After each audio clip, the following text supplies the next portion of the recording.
Yo, yo, yo. Welcome to episode 107. 107 of A. Thompsin and Other Disappointments. Keeping it strictly booch. Keeping it binfluencer. This is your goddamn cannonball dive bomb into the worlds of politics and dystopia. At least it used to be... Here's the thing, right? It used to be called dystopia when this shit was the plot line in a barely watchable B-movie, you know?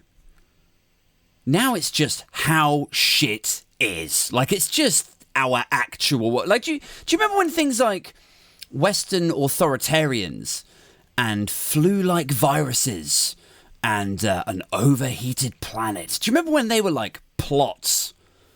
Just shitty, overwritten ideas in a Paramount blockbuster, you know? Producers sat around a table, screenwriters. What would happen if we came to the brink of a nuclear war, you know? Now it's just, yeah, that's like all of that is happening. Every single plot line you've just touched on, all of it is happening.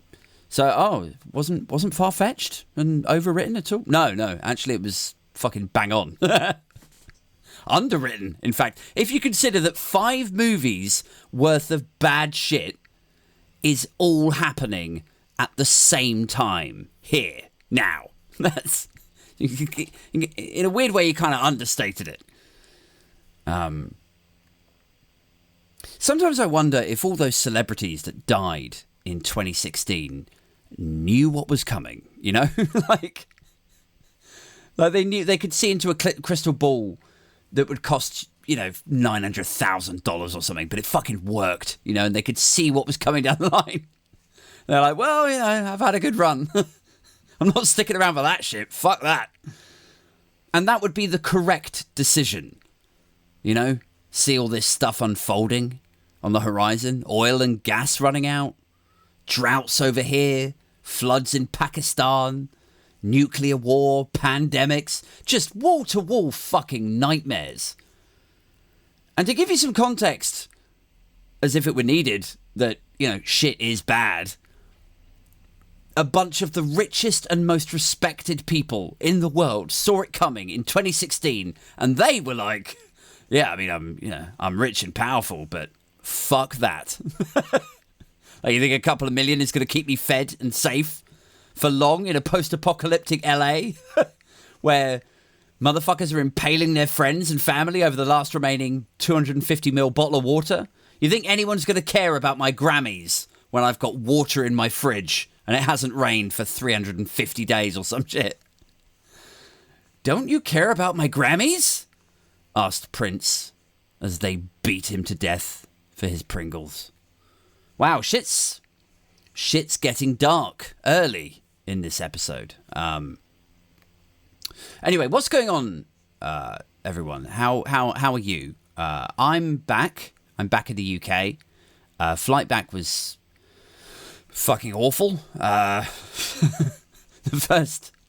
first 4 hours of it. Like, I hesitate to talk about this sort of stuff because I used to do a lot of stand-up, and one of the sort of tropes that would get wheeled out would be comedians who kind of lose touch or jump the shark or, you know, kind of fall out of the zeitgeist a bit. And because all they do then is like tour from this town to that town and fly from this city to that city, all they ever talk about, like all of their material then is to do with like catching flights and airplane food.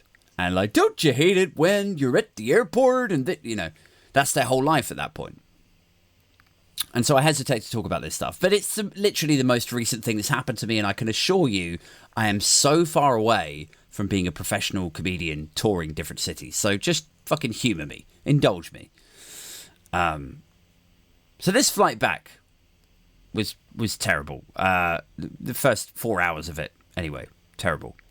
My daughter is a year and a half old. And like a lot of airlines, Thai Air have restrictions and age limits, you know, for kids and stuff. And like, I'd asked for a cot bed because she's like 18 months old and not big.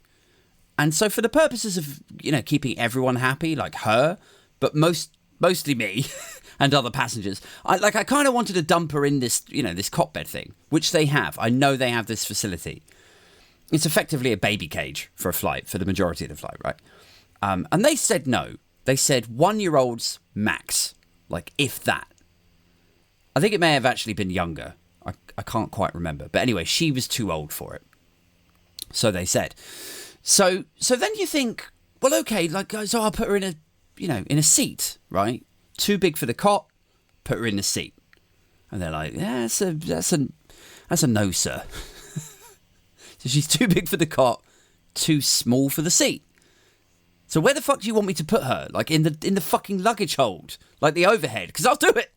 This is a 12-hour flight. Like, what's the solution here? What's the middle ground? And they're like, just keep her on your lap, sir. I'm like, keep her on my lap for 12 hours. Are you fucking joking? Like, have you ever met a 1-year-old? Like, you think she's just going to sit in my lap calmly? Like, what did you say the food was again, Father? Perhaps we could watch 2 episodes of Scooby-Doo. I find it most amusing. No, she's gonna stand up and punch the guy in front's headrest and scream and throw things and violently push buttons because that's what 1-year-olds do. And she's like, yeah, it's not safe for her to be sat on her own in an adult seat. So, they're being patient with me and they're sort of, they're explaining shit to me. But I love this idea that the adult seats aren't safe for her, but sitting freely with no fucking belt on, no restraint at all in my lap, like that's the safer option.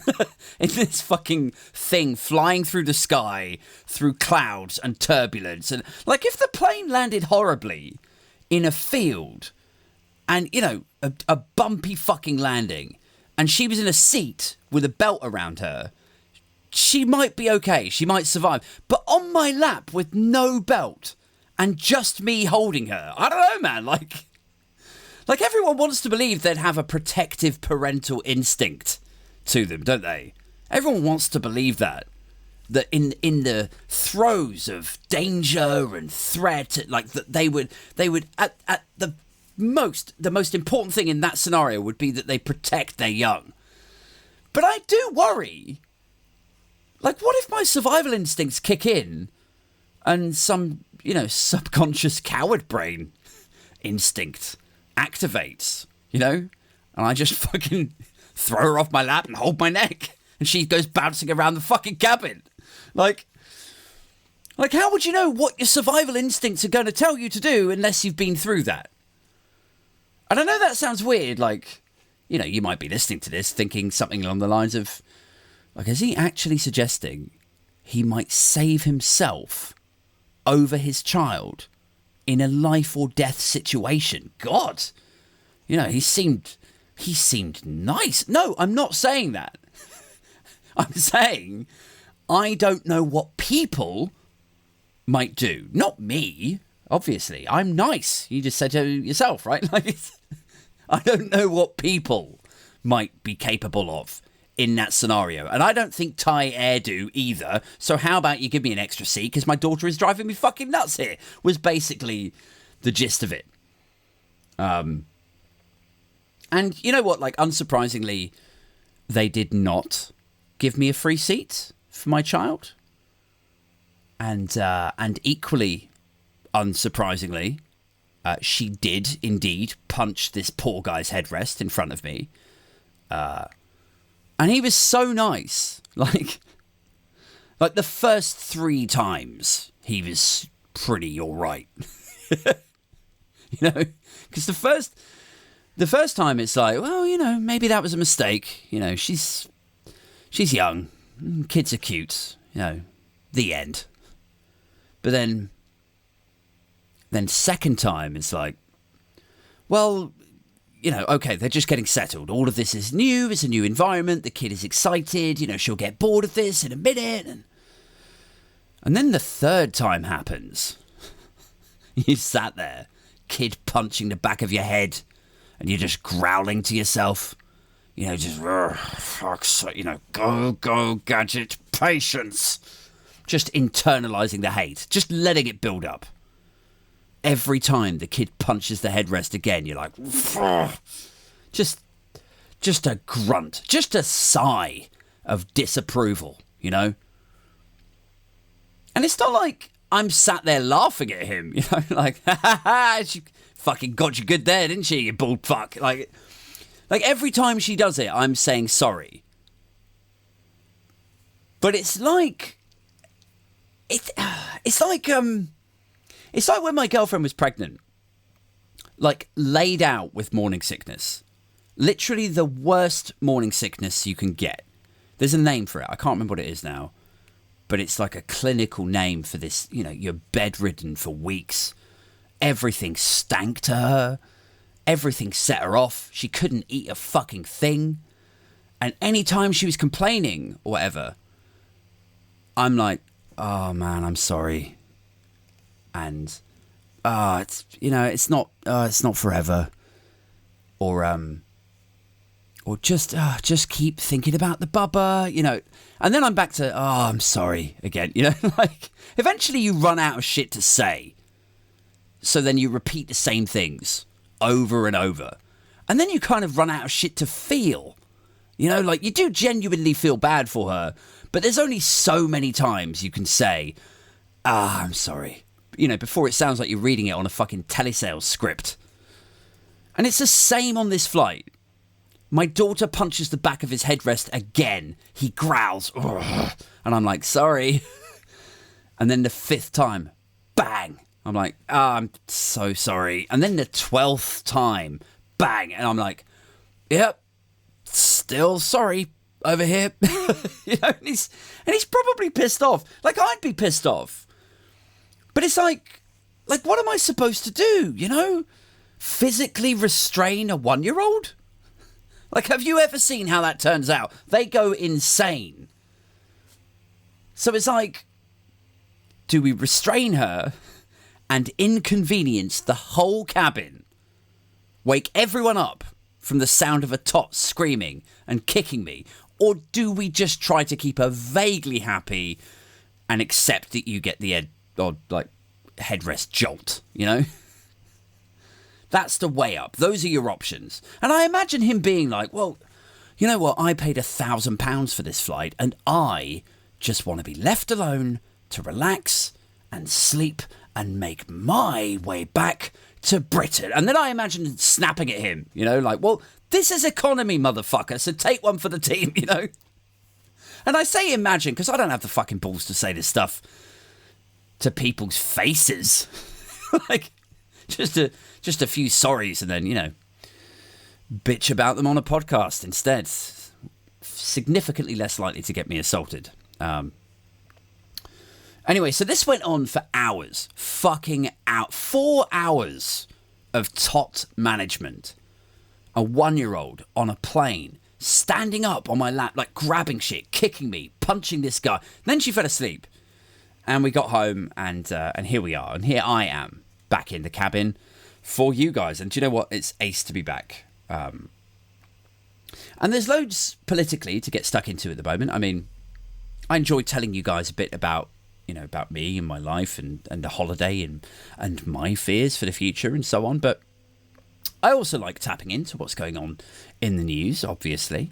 Cost of living, still the big thing. The big cloudy storm on the horizon that is, frankly, not getting anywhere near the column inches that it needs. On LBC this morning, I heard Nick Ferrari. I don't know if any of you guys were listening to this at the same time, but I heard Nick Ferrari talking to one of their reporters about the leadership hustings that took place yesterday. I think it was in Hampshire or Hertfordshire.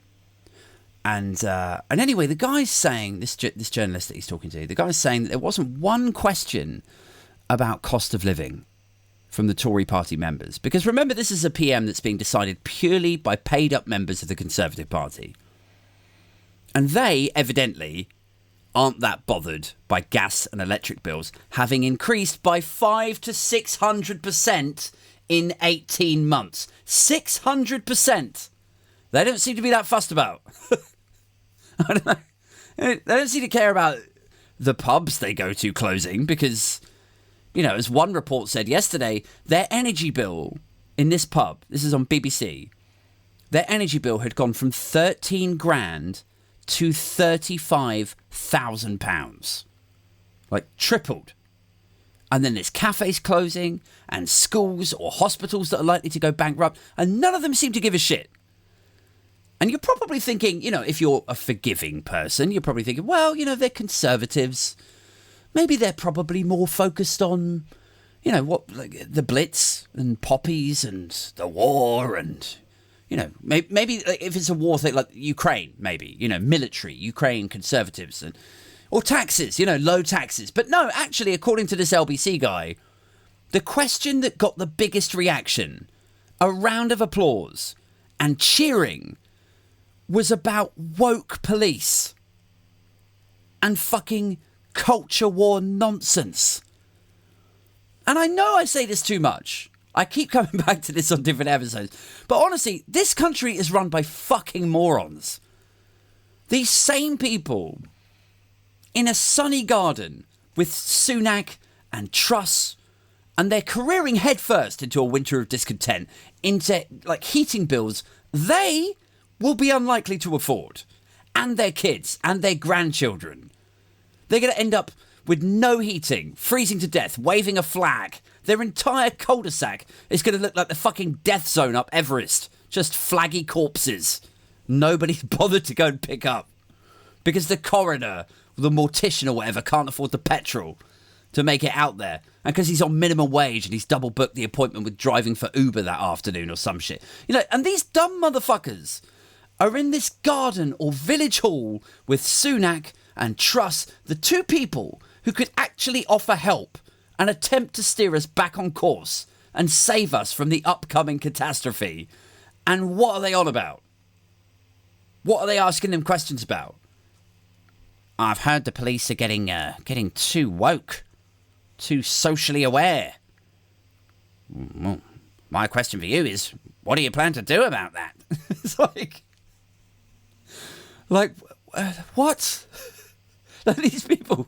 These people honestly believe the kind of hyperbolic, burst fire hydrant of bullshit that you get from cretins like Darren Grimes or in the opinion pages of the STEM newspapers.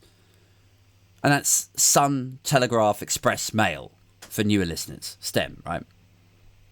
Where they say shit like, the greatest threat, the greatest danger to Britain is woke zealotry. They actually say shit like that. The greatest threat, the greatest danger to Britons in the 21st century is woke zealotry. The greatest danger. While the Conservative Party unplug their heating, starve and freeze them to death. It's fucking... it's so far... It's so dark. Just imagining these home counties, golf club, Groupon cunts, putting their hands up in this crowded village hall, what will you do to address the imminent danger of wokeness? And, you imagine Sunak and Truss looking at each other is this guy for real? He's going to be dead in 3 months in the Great Gammon Famine. But fine, yes sir, yes, vote for me. It'll be a veritable bonfire of dancing NHS staff and cashless retail, I promise you. I can commit to that.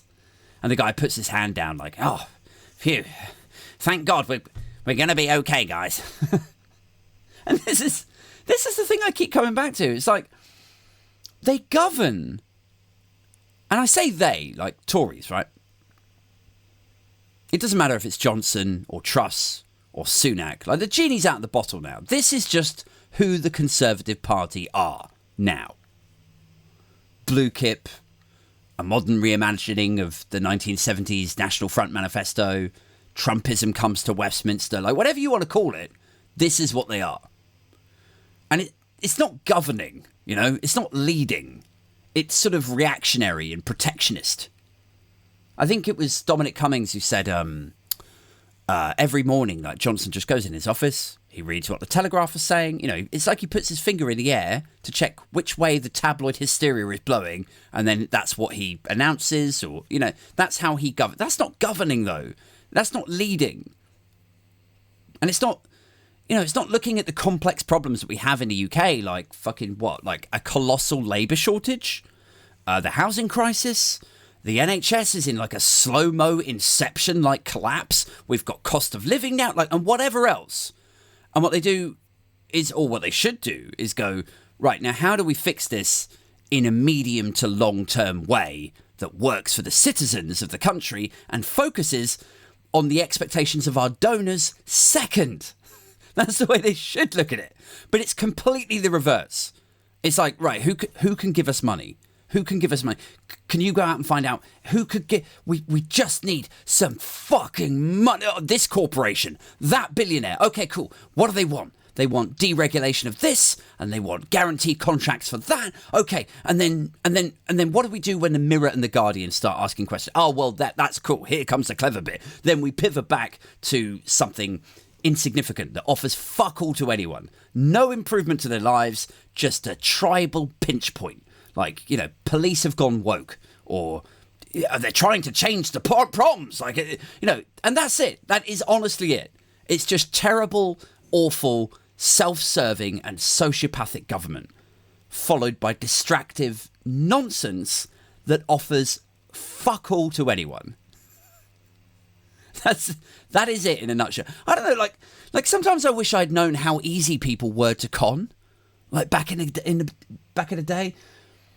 Like, imagine if you had known how weirdly obsessed people are with the flag and the proms and the royals and the blitz, like way back. It'd be like having the fucking almanac from Back to the Future or something. Like, you could make it work for you.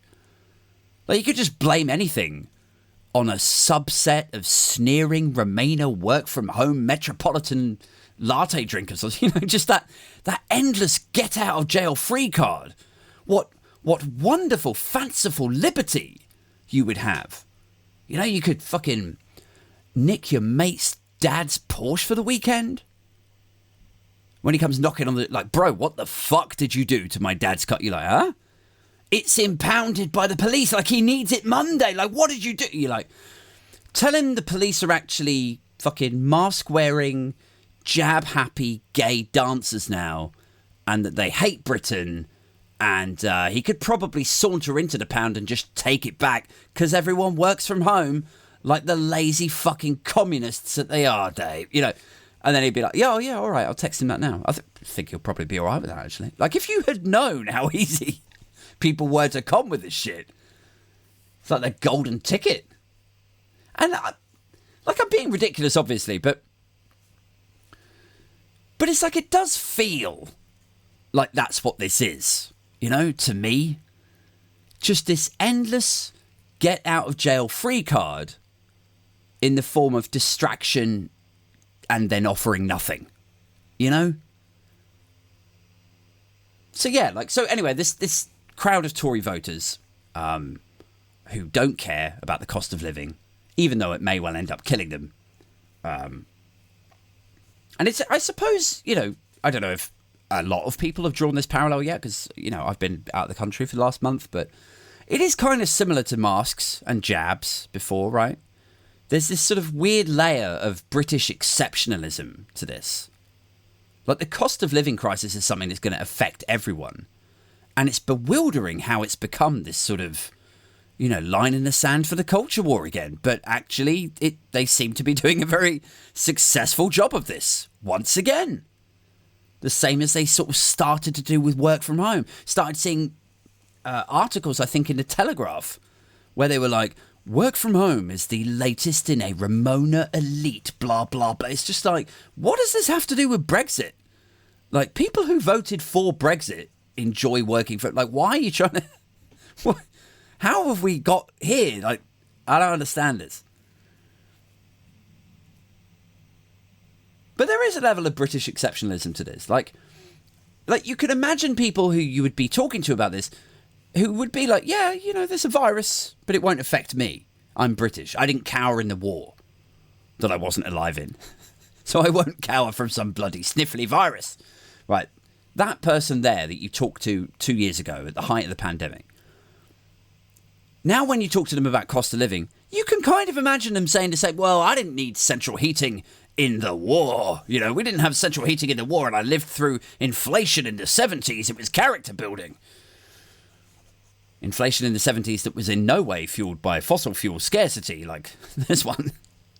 But I lived through it. I lived through the inflation of the 70s, and so did my parents and grandparents, and so I'll live through this too, because this is Britain. Like, there's a definite British exceptionalism to this. And I guess it's because they move in conservative club circles, in golf club circles, members club circles, that few people they interact with probably care about it that much, or see it as a, you know, impending doom kind of story. I saw someone tweeting about this earlier. I wish I'd written their name down. But they were pretty much saying that, you know, that because Brexit wasn't something that would impact them or their friends, they didn't think it was much of a big deal. And that it was all Project Fear and, you know, no, it'd be okay. Oh, you're being hysterical. There's that sort of attitude, right? And because they hadn't met anyone personally who died from COVID, and because they weren't immunocompromised, a lot of them didn't think they needed to worry about it. Oh, no, bloody sniffle. Oh, it's just like the flu, you know. Same thing. You know, they live in this sort of bubble where if something doesn't come knocking on their door personally, then it could. We saw it with petrol prices as well. How many times did you see shit shared on Twitter? People driving around their local petrol station. Whoa, plenty of petrol in my local forecourt, and it's only at £1.59 a litre, so I guess there's no problem anywhere, and everyone's just making it up. You know, it's like, it's that kind of psychology. And so now cost of living has emerged, and now the same people have that same natural knee-jerk reaction, which is like, just the bloody lefties looking for another handout. Oh, pay my gas bill, please, big state, cuddly socialist chancellor. Well, I'm sorry, no, it's not going to fly this time. You know, it's that kind of mentality. And in that respect, they're trying to draw the same lines as they did with the culture war stuff in COVID and Brexit and work from home and anything else. You fill in the blanks. And I suppose the latest example of this, I saw this earlier, and it was trending for a bit. I saw Edwina Currie. Jesus Christ, Edwina Currie. On Twitter, lambasting Martin Lewis for referring to the cost of living crisis, the impending financial collapse of chunks of the UK economy, not to mention the lives that will be lost through freezing or starving or ambulances not running or hospitals getting their energy cut off if we don't fucking sort this out. I saw Edwina Currie lambasting Martin Lewis for this, for using like negative language. She's like, please don't call it a catastrophe, Martin. If people take sensible steps to reduce the effects on their families and business, it was that, almost word for word. And it's like, this bitch's two claims to fame in politics are that she caused a retail health scare with the salmonella scandal, where like running her mouth almost decimated the egg industry in 2 weeks in the 80s. That's Edwina Currie. She basically went on record and said, yeah, like 80% of the eggs in the UK have now got salmonella in it. And everyone was like, well, I'm not fucking buying eggs. The egg industry just imploded. She had to resign over it. That's her claim to fame. That's what she achieved in politics. Running her mouth off and decimating an industry. Oh, and then the second thing is fucking John Major. She banged John Major. So that's it. That's her CV. That's her qualifications. I ran my mouth off with shit intel and it almost napalmed a whole industry. And my judgment starts there and finishes at blowing a guy who arguably had the least charisma in 20th century politics. Like, you know, Bill Clinton, sure, suck his dick. I get it. We get it. John Major, are you for real? Who the fuck sucks off John Major? Like, you couldn't keep it dry for that shit? Really? So that's her CV. And she's like, Martin, less doom and gloom, please. I think, I've thought this through. I think we've established what's happening here. And, I've concluded there's no need for words like catastrophic. That's a hard word to hear, Martin. Please, less doom and gloom. Thank you. Like, oh, really? Oh, well, yes. Please. Let's have some more of you running your mouth off with shit intel. What's the worst that could happen? Last time your brief was eggs and you sinkholed that shit to oblivion. This time it's the whole economy. Fucking amazing. The second coming, Edwina 2.0, going up against a proven money expert who's only ever tried to help people. And yet still, there'll be people who see that and go, yeah, I used to like Martin Lewis before he went all woke. Like they'll know Martin Lewis's history of helping people, helping them and their family find better deals and save money and fight back against consumer exploitation. They'll know all of that. They know his thing, what he's about. And yet they'll see this. Currie saying, well, it's not going to be that bad, Martin. Tone it down. People just need to put measures in to prepare for it, And they'll honestly conclude that she's the sensible one, that she's the one they should trust, because she's being dismissive in the way they are with masks and jabs and the foreseen impacts of Brexit. And they'll tie it all up in a nice little bow and go, yeah, this Tory says it's nothing and we should all keep calm and carry on. Like in their minds, Martin Lewis has gone all political. like out of nowhere. He's just randomly, inexplicably, ad hoc, turned political. Well, I used to like him till he went all lefty. Probably hanging out with theatre lovies and Gary Lineker and... Oh, I don't like him, though. But, okay, so he's wrong about the incoming decimation of your savings and your pension? Like, that'll be all right. We've lived through worse in this country. Like, I love that idea, by the way, like, that because we've lived through worse, not we, by the way, not us, but because someone's ancestor somewhere had experienced something worse than £500 a month, financially devastating bills, and a mortgage repayment that sends you into the red 24 years into a 25-year mortgage. Like, you could see the light. You could see the light at the end of the tunnel. The end was in sight. You were almost ready to retire. And bam! Out of nowhere, interest rate hikes. Into the red. Home repossessed. And you're permanently horse-fucked. The bank just take your house. You got a shit credit rating. But because your great-granddad lost a bollock in the war, like, we should all just shut the fuck up. Like, it's like I'm sort of envious of that mentality. I wish I was about to say something really judgy there. I wish I was dumb enough to think that was a logical stance to take, that solved my problems and my concerns. We lived through worse, But to me, and like maybe you guys, I don't know, if you can let me know that I'm not completely losing my mind here. But to me, it feels like it's so laughably transparent. Like it's a non-debate mechanism, really. It's people saying, I don't want to engage on the substance of this, so I'll just tell you that in the war, things were harder. So you should just be grateful. And then it kind of shuts it down, Then they don't have to answer or even consider the fucking problem or crisis, as the case may be. It's like no one can afford to buy a flat anymore. Well, we got by for thousands of years without 100% mortgages, Or Brexit's fucked the airport. And Dover, and it takes an hour to get through passport control. Well, we used to travel by boat for months, and sometimes they'd sail adrift, and people would catch scurvy and eat each other to stay alive. So I think you can handle an extra hour getting smashed in an airport bar, you poor little thing. I read this debate anomaly, is what it is. This style of debate, this mechanism that they wheel out. Well, things used to be much worse, so therefore you don't have a point. I read about this this sort of way of non-debating, and it was described perfectly once.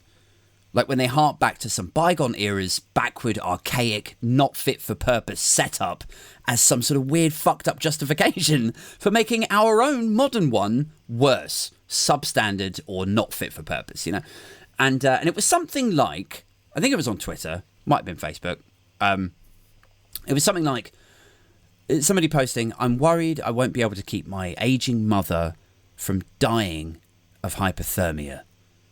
And then it was some typically Tory, like, dismissive Edwina Currie style cretin was like, "Well, we didn't have central heating where I grew up, and we turned out fine. And it was a lovely upbringing, a gay old time." You know, so that sort of vibe. It was like, basically, well, we didn't used to have this, and it was, I actually had a very nice childhood. You know, it was very dismissive. And the response to it was perfect. Fucking bang on. It was like, somebody replied back going, "Ah, yes, back to the good old days. When everything was shit." It was like, it really just hit the nail on the head perfectly. Something was significantly worse some time ago. Technology advanced, and we've enjoyed social and industrial progress, the likes of which we couldn't have dreamt of or read about in a fucking H.G. Wells novel.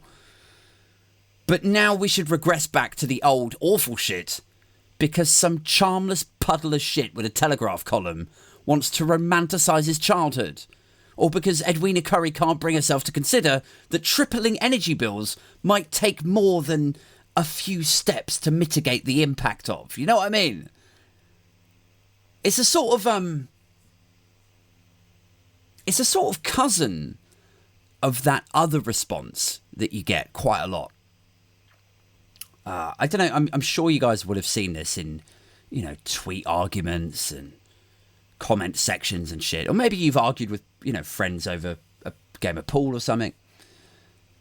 But here's the other response you get people who say shit like, "Well, my parents beat the shit out of me and it didn't do me any harm." It's like, and it's way more common than you would think.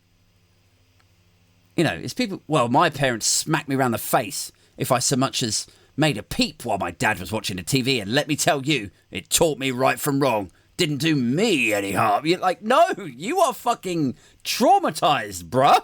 Like, that is the sad, cringy, it's, you know, shattering your molars cringe level is what it is. It's really sad. It's like, I got beaten the shit out of and it didn't do me any harm. It's actually like, yes, it did. What it did is it normalized violence to you among relatives. And they're supposed to be the people who you love the most, the people who you run to for comfort when you've been bullied, or you fell down and you hurt yourself, or somebody said something mean to you, or you had a bad day. Like, these are your relatives, the closest of close. You're supposed to associate them with nothing but love and support and comfort, and yes, to some extent discipline, but not violence. But you normalised it to such an extent that now you think, A, it made you the supposedly good person you are today, and B, that it didn't harm you. But it's like, with the A, it's like, it's not a good thing to beat kids. Like, I mean, unless you're on a 12-hour flight back from Thailand, right? Like, with a 1-year-old in your lap, which, you know, in which case, break out the nunchucks, fucking have at it. But it's not a good thing, right? Like, so it didn't not do you any harm. So saying that shit is like, you know, it's normalization, it's trauma, it's you suggesting that it didn't do you any harm, that it's normal to beat the shit out of a child. And then with the second thing, it's like, that it didn't harm you. It obviously did, because we're having this conversation. So it's like man, it's so awkward. Like I said, it's like molar shattering cringe. And it's the same, you know, you see the same thing wheeled out with housing. You see people say shit like, "Well, it wasn't easy for me, mate. But I tell you what I did. I stayed in for 5 years. No holidays. No big bank holiday blowouts. No avocados. No Netflix. No iPhone. Not even a fucking beer on my birthday. I just saved and saved from age 24 to age 30. And finally, after living in my brother's old camper van in a freezing cold garage for 5.5 years, finally I'd saved enough for a deposit on a bedsit. So yeah, Aid, actually, it's not easy. But it weren't easy for me. And if you want it enough and you're willing to sacrifice... I'm always like, I'm sorry, do you think that's fucking normal? To get... Does that sound reasonable to you? To get something as fundamental as a fucking roof over your head and to be able to sniff some vague sense of financial security, that you should have to sacrifice your 20s, live under house arrest, eat cans of beans, when you should be out getting laid and making bad decisions that you and your friends laugh about in your 50s over a barbecue, you know? And you're like, no. If you want a 30-year mortgage on a bedsit, you need to live in a permanent state of panic room or some shit. Like, does that sound normal to you? How can people not recognize that as trauma? You know? Well, it didn't do me any harm, so now you must also go through my personal anguish, anxiety, and pain. Like, and why do we accept it? You know? Would we accept that sort of mentality in other walks of life? Let's get dark, guys. Would we accept that sort of mentality, that logic? I went through this sort of pain, and so therefore it's okay if you go through it. That is a rite of passage that you must now suffer also, if you wish to become as good as me. Like, fucking no. Like, we wouldn't accept that in other walks of life. You know? It's like if we contrast and compare for a minute. It's like, well, it was borderline impossible for me to get a mortgage, but somehow I managed. So you should have to go through that too. Oh, wow. Okay, cool. This guy gets it. That's our attitude to that sort of way of looking at it. And then it's like, Biden forgives $10,000 student debt to every student. Then you get people going, well, it weren't easy for me to pay extortionate US college tuition, but somehow I got through. I worked my way through with 3 jobs, so Biden's a jerk. Everyone else should have to work like I had to. And then people read that sort of attitude, that sort of reaction, and they go, yeah, this guy gets it. You should have to work incredibly hard, work your way through college. Then some guy over here goes, well, I was molested. It normalised weird familial relations to me. I don't think it did me any harm. So now I do it to it. Like, what? No. No. Like, we would not accept that. So why do we accept it in the others? Yeah, my grandfather used to fuck me every Sunday. It normalised that sort of thing. So now, I don't really see the problem with it. Made me the man I am today. But no. I'm sorry if this sounds dark and awful. It is. And I'm trying to make... I say I'm trying. I'm not trying to make light of anyone's suffering and experiences, but it's the same fucking mechanism. It's the same. They're the same. Tories are basically child molesters, is what I'm saying. No, wait, no, that's too far. That's too far for first-time listeners. The rest of you are fine with it. Long-time listeners, veterans, Patreons, the Binfluencers, the Booge crew. You guys hear that stuff and you're probably like, it's quite a mild show, this one. Like, is he not going to say anything about Conservative MPs having intercourse with livestock this time? No, man. He's really toned it down since they featured him on Jeremy Vine. I mean, he has sold out. But it's the same... Just going back to it. It's the same non-debate mechanism. Like saying, I was traumatised, and the thing they normalised with me, you should now turn a blind eye to. Or celebrate. You know, and fucking kid fuckers who say they were abused, and so that's why they do it. You know, it's kind of the same. It just is. And here's the thing, right? If you hear that, and you think, hang on, he's seriously comparing Tories to child molesters? Is that where political debate is for this guy? Comparing Tories to child molesters? That's disgusting, Ed. That's beneath you. I don't know why. Well, first off, I don't know why the northern accent there. But stick around. It's really not beneath me. There is no bar on this podcast.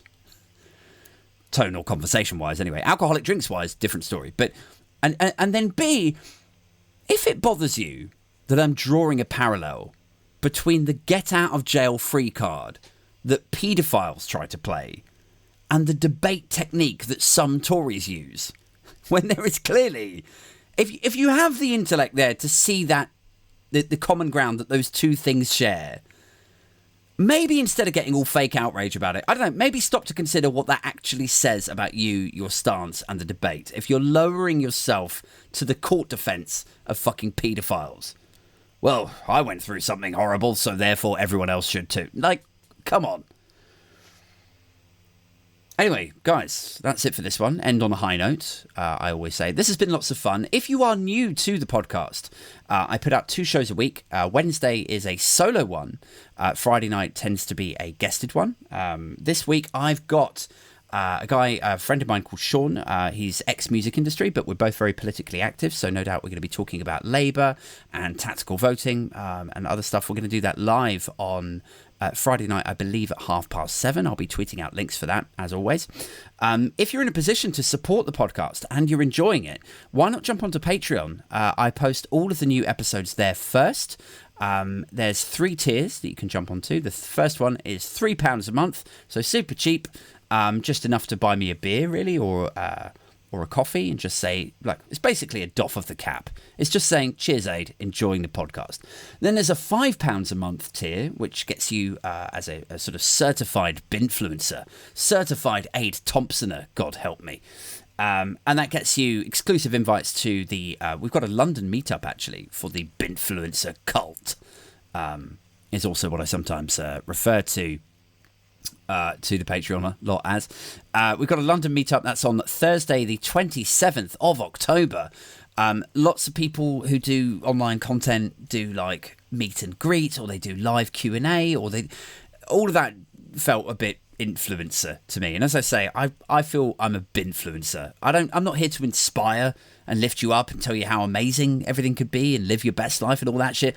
I'm here to hold up a mirror to the world and say, everything's fucked. We're all doomed. Now sit down and drink with me. So that's the plan, basically, is for our first meetup, just get into a pub.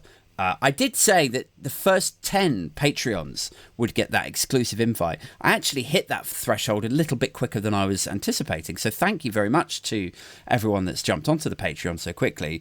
But basically between now and October the 27th, you can still jump on to that £5 a month Patreon and get the invite to the London meetup. There is a third tier on there, which is £10 a month, which no one needs to jump on. I had to do 3 tiers. Just ignore the £10 a month one. But yeah, £3 a month is enough to say thanks. That would be amazing. And it gets you the early podcasts. As I say, I post all of that stuff on there first. And then £5 gets you the invites to all of the events also. I will just quickly say a thank you to all of my patrons. Shall I just quickly call this up on the goddamn screen? Oh, sorry, one more thing. If you're not in a position to support the podcast, which, look, you know, I've just spent 40 minutes talking about the cost of living crisis. It is a weird time. I totally understand that. All I would ask is that if you've listened to 2 or 3 episodes and you are enjoying it and you want it to carry on going, if you wouldn't mind copying a link to one of the episodes, something that you've enjoyed, and just send it to a mate that you think might also enjoy it. So it's usually like an upwards arrow thing at the bottom of your podcast player. Copy the link and then go into WhatsApp or Signal or whatever you use and just say, hey, I've been listening to this podcast. It's this fucking nutty guy who drinks beer and talks shit about politics. He swears a lot, but I think you'll like him, and then pop it across to them. Special thanks once again to the Patreons. Let's give them a quick shout out to Alex, Chris D, Chris P, Rax, Ricardo, Silent. Whenever I mention Silent, he's a lovely guy, by the way. I always feel the urge to then say some of these names may not be their actual names. T-Rex, Oliver, Sarah, Paul and Kerry, thank you so much for continuing to support the podcast. As I've said, I'll be back on Friday night with my guest Sean. We're going to be talking shit about politics, Labour, tactical voting and so on. Until next time, take care of yourselves. Hope you can keep your heads down and weather the storm that's sort of incoming now. And I'll catch up with you all soon. All right, ciao for now. Bye-bye.